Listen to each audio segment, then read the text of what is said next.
আজি মই উপস্থিত আছোঁ শদিয়াত আমি আহিছোঁ ৰাইজৰ এজন মানুহ মাটিৰ জাতিৰ মানুহ ৰাজীৱ শদিয়াৰ আতিলনলৈ আৰু আপোনালোকক দেখুৱাম অকণমান আপোনালোকে চাই থাকিব ভিডিঅ'টো শেষলৈকে। অসমৰ একেবাৰে পূব প্ৰান্তৰ অৰুণাচলৰ সীমান্তত অৱস্থিত শদিয়া আৰু সেই শদিয়াতে ফুলি উঠিছিল এপাহি বোকাৰ পদুম যাক কোৱা হয় গণশিল্পী ৰাজীৱ শদিয়া। আৰু এই ৰাজীৱ শদিয়াদাৰ আজি হৈছে তিলনি। দৰ্শকক মনোৰঞ্জন দিবলৈ যিসকলে বাজেট নাই বুলি গণশিল্পী ৰাজীৱ শদিয়াক মাতে, এবাৰ ভাবক কিমান ভিতৰৰ পৰা গৈ আমাক মনোৰঞ্জন দিবলৈ তেওঁ কষ্ট কৰে, তাৰপিছত তেওঁ পায় কি ব্লেংক চেক। আচলতে আমি কি হেৰুৱালোঁ সঁচাকৈয়ে ভাবক এবাৰ কি হেৰুৱালোঁ। আজিৰ পৰা ৩-৪ দিনৰ আগলৈকে ৰাজীৱ শদিয়া বুলি ক'লে হয়তো বহুজনেই চিনিয়ে নাপায়, কাৰণ তেওঁৰ নাছিল এখন গাড়ী, তেওঁৰ নাছিল অগাধ সম্পত্তি, তেওঁৰ নাছিল কোনো এটা ডিমাণ্ড এইটো গানত মোক দিব লাগিব। এয়া জ্যোতিমণি আহিছিলে আৰু আমিও আহি পাইছোঁ। আপোনালোকে যাবলৈ ওলাইছে নেকি? যাবলৈ ওলাইছে।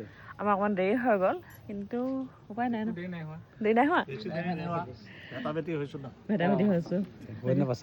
বহুত দিনৰ পাছত লগ আহিব। মই এতিয়া তাক খামীয়া ওচৰলৈ আহিলোঁ আগৰ পৰা অপজিট চাইডে। ঢলা শদিয়া দলং পাৰ হৈ আহি গাড়ীৰে প্ৰায় ১ ঘণ্টামান দূৰ অহাৰ পিছত বহু ভিতৰত শদিয়াৰ আমি আহি পালোহি ৰাজীৱদাৰ ঘৰ। আৰু এয়া হয়তো নিজা এখন গাড়ী বা বাইক নহ'লে মেইন ৰোডলৈ য'ত বাছ চলে তালৈ ওলাই যোৱাটো সম্ভৱ নহয় খোজেৰে।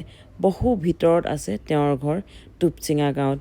আৰু এই টুপচিঙা গাঁৱলৈ হাজাৰজন মানুহ আহিছে গৈছে মানুহ।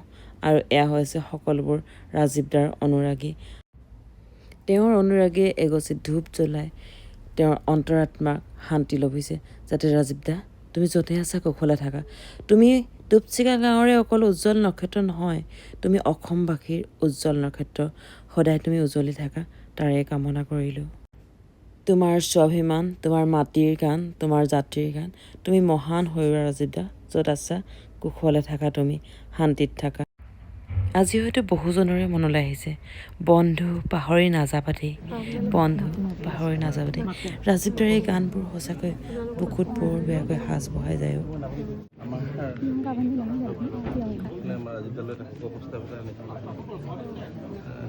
বেয়াও লাগিছে আমাৰ ফালৰ পৰা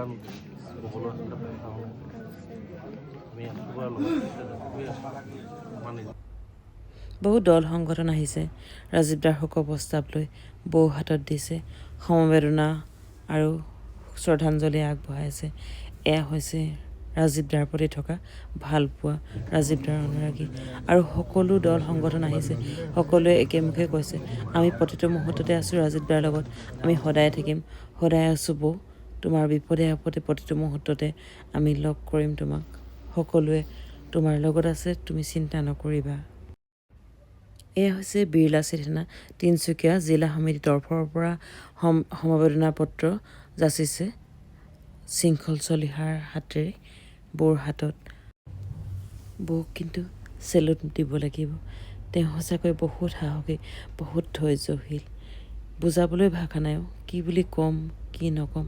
এই কম বয়সতে বহুত দায়িত্ব আহি পৰিছে তোমাৰ অকলে। আমি আহি পাই যাম, আপুনি একো নকৰিব। এইটো নহয় যে মানে আবেগত কিবা এটা হৈ আকৌ ভৱিষ্যতলৈ যাতে ল'ৰাটোৰ ভৱিষ্যতটো যাতে হেৰি নহয়, সেইটো আমি সকলোৱে গোটেই অসমৰ জনগণে দায়িত্ব ল'ব। আপুনি এইটো চিন্তাই নকৰিব, কেৱল মাত্ৰ কোনোবা এটা সংগঠন বুলি কথা নাই, অসমৰ জনগণে দায়িত্ব ল'ব, আপুনি এইটো চিন্তাই নকৰিব।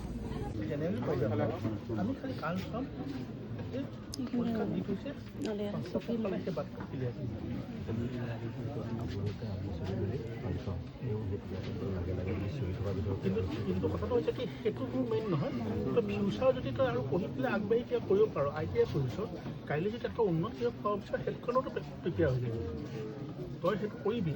বাকী ল'ৰাটোৰ কাৰণে 1% চিন্তা কৰিব নালাগে। বহুত পৰ্যায়ৰ মানুহে সহায় কৰি দিছে, সেই আমি ভাবিছোঁ সহায়টো কেনেকৈ কোনোবা ব্যক্তিগত মানুহৰ সহায়টো আমি ল'ব নিবিচাৰিলে অসুবিধা হ'ব। ক্লাছ বনাই দিওঁ, এখন ক্লাছ থাকিব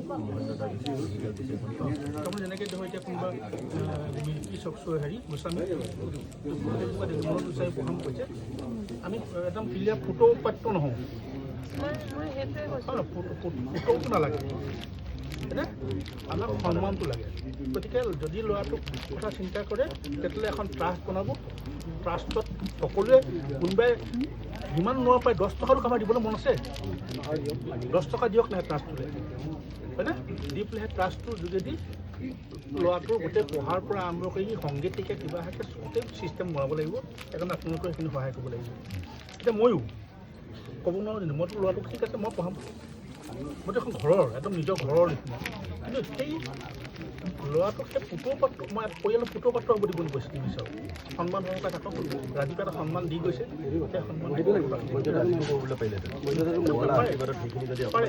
ৰাজীৱক মোৰ ওচৰত গৈ পেলাই ক'ব পাৰিলে মোৰ ল'ৰাটোক পঢ়াওকচোন বুলি ক'ব পাৰিছিল নহয় কিন্তু সি আত্মসন্মান থকাৰ কাৰণে সেইটো পৰ্যায়ত যোৱা নাই গতিকে সেইকাৰণে পুতৌ পাত্ৰ হ'ব নিদিওঁ সন্মান সহকাৰে পৰিয়ালটোক যদি কোনোবাই সহায় কৰিবলৈ বিচাৰে সেইটো আমি গ্ৰহণ কৰিম সন্মান সহকাৰে সেইটো আমি চব চিন্তা কৰিম গতিকে সেইকাৰণে এতিয়া আমাৰ ৰাজ্য দলৰো কোনোবাই ডক্টৰজনে কৈছে নহয় ডক্টৰ ভাল পাব সিও কৈছে গতিকে আমি সিহঁতকো বুজাম যে যিটো আছে ট্ৰাষ্টটো চবেই জমা কৰি দিওঁ মই 50,000 জমা কৰিলোঁ এখেতে 50,000 সি 1 লাখ কোনোবাই 50 জমা কৰি দিওঁ বহুজন আহিছে প্ৰত্যেকৰে একেই কথা ল'ৰাটো যাতে দেউতাকেৰে আত্মসন্মানেৰে জীয়াই থকা স্বাভিমানেৰে জীয়াই থকা তেনেদৰেই তেওঁক ডাঙৰ কৰিব লাগে পুতৌ পাত্ৰ যাতে কাৰো নহয় এক্সিডেণ্টটোৰ দিন ধৰি আজিলৈকে আজি তিলনিৰ দিনটোলৈকে আমি এৰি দিয়া নাই আৰু আহিব লগা দিনটো এই জনমটো যেতিয়া আহিলোঁ এই জনমটো যেতিয়া ল'লোৱেই ঢুকুৱা দিনটোলৈকে আমি একদম চেষ্টা থাকিব আমাৰ পিনৰ পৰা যে ৰাজীৱ দাই এৰি যোৱা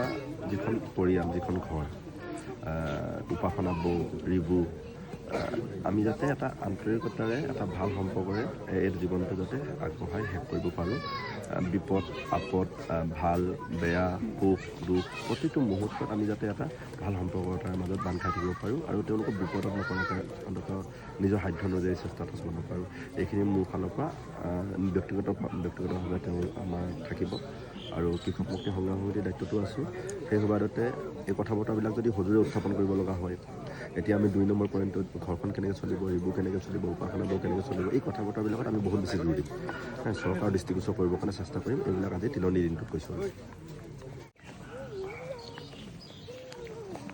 এতিয়া যাওঁগৈ আৰু তিলনি খোৱা হ'ল বহুত লগো পালোঁ বিভিন্নজন আহিছে বিভিন্ন দল সংগঠনৰ মানুহবোৰ আহিছে যাওঁগৈ ব'লক তিলনিলৈ আহি বহুত বেয়াও লাগিল মনত বহুত বেছি আৱেগ আৰু দুখ লৈ এতিয়া আমি যাওঁগৈ বুলি ওলালোঁ আৰু আপোনালোকে ভিডিঅ'টো চাই কেনে পালে কমেণ্ট কৰি জনাব যদি ভাল পালে লাইক এটা কমেণ্ট এটা মাৰিব আৰু ভিডিঅ'টো যিমান পাৰে ইমান শ্বেয়াৰ কৰি দিব যাতে দাদাৰ তিলনি সকলোৱে চোৱাৰ উপভোগ কৰিব পাৰে আৰু আহিবলৈ হয়তো বহুতৰ মন থাকিলেও নোৱাৰিব পাৰে যথেষ্ট ভিতৰত গতিকে শ্বেয়াৰ এটা কৰি দিব পুনৰ লগ পাম নতুন এটা ভিডিঅ'ত বাই